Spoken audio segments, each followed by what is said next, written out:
So I was introduced to church at a very early age, and I had a wonderful church actually in Jamaica, Queens, First Presbyterian Church. I don't know if you know it. It was built a long time ago, and it was great, but very early. And then ultimately on Sundays, my parents, Fred and Mary, would drive me into Manhattan to worship at Marlborough Collegiate Church, where Dr. Norman Vincent Peale, the author of one of the really big bestsellers, The Power of Positive Thinking, he was the head pastor. Great book. It was a great book then and a great book now. Power of Positive Thinking. A lot of people could use a little positive thinking, right? And he was an incredible speaker. My sister and I were both married there, and the funeral services for both of my parents, I mean, my mom and dad they took place in the main sanctuary of Marlborough Collegiate Church, and it was just always very special. I still remember the great sermons of Norman Vincent Peale, and he truly was one of the greatest speakers I've ever. First, he was a believer, but he was also a great speaker, an unbelievable man. I actually saw his last sermon, but when you left church, you were really disappointed that it was over. I mean, I have to say, we have a lot of pastors and ministers, but sometimes it's like,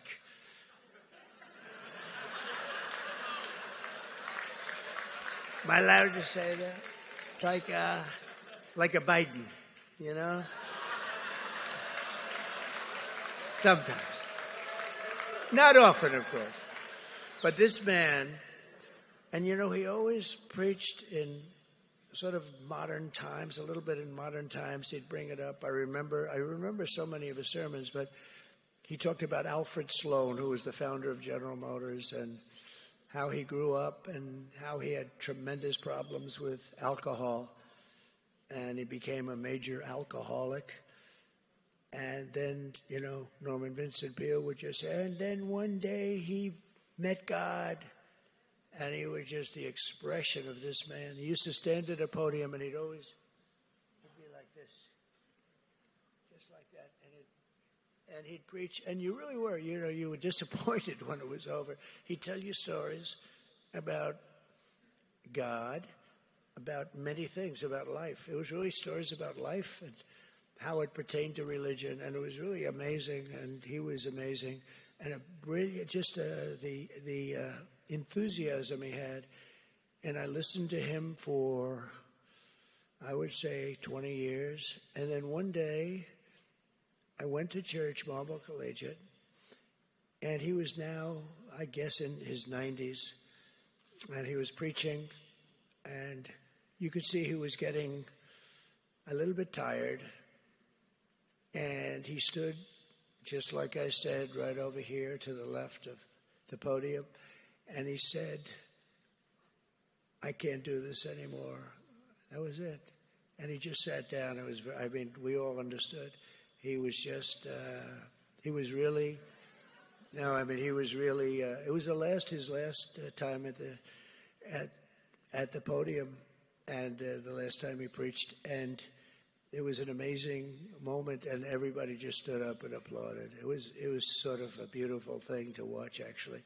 But to see him, because he was truly a very big name at the time and very respected. And the fact that he wrote this book that was such a big bestseller, it was a massive bestseller, still is, I think.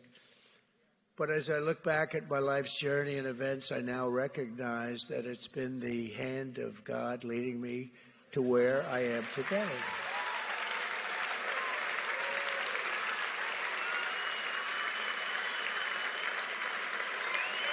Thank you.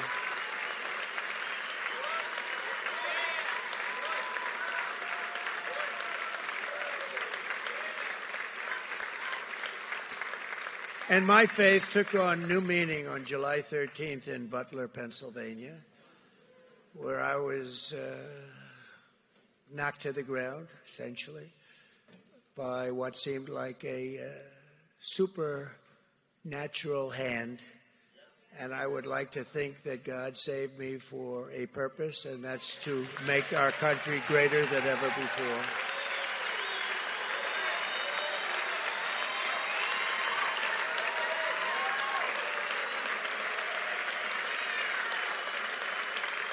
Thank you.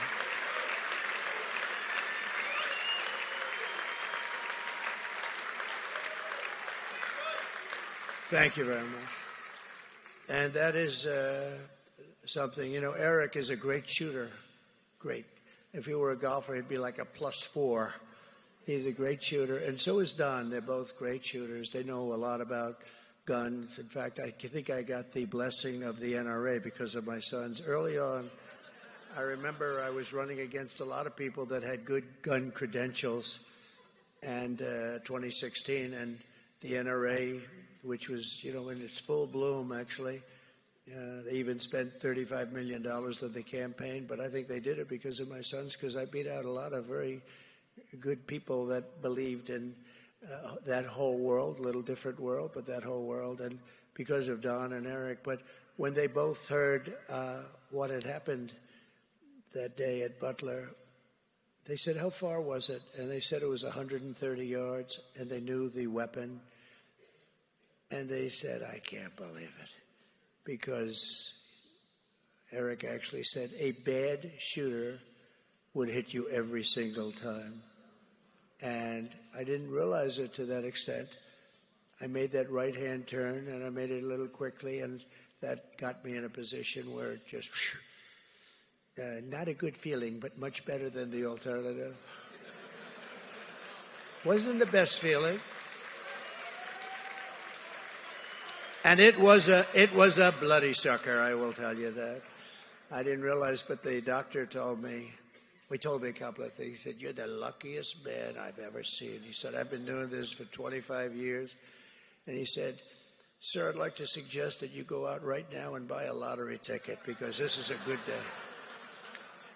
But Eric told me and Don told me that,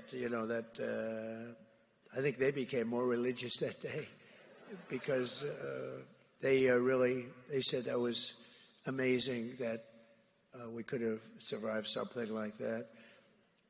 1/8 of an inch to 1/4 of an inch away.